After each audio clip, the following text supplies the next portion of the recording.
Xem mong ủa rau nó rau chua rau chua đây là cải nha, còn ở đây là rau đắng, có nghĩa là rau của người dân tộc. Mọi người có ai ăn cái này chưa?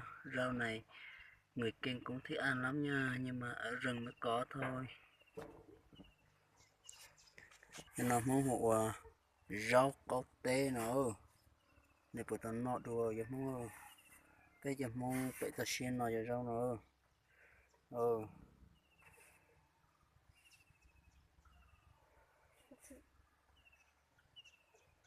Nữa chụp em sai cho sức cua nữa gì hãy ngờ cho sức cua nào nè gì trong nó trong có phải này.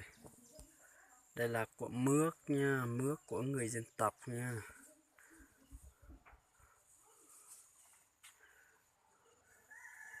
Mình trồng được một cây mướp rất là nhiều trái nha các bạn ơi. Có cả quả to và quả nhỏ nha. Không phải mướp này là mướp ngắn thôi, không có mướp dày. Đây là của mướp.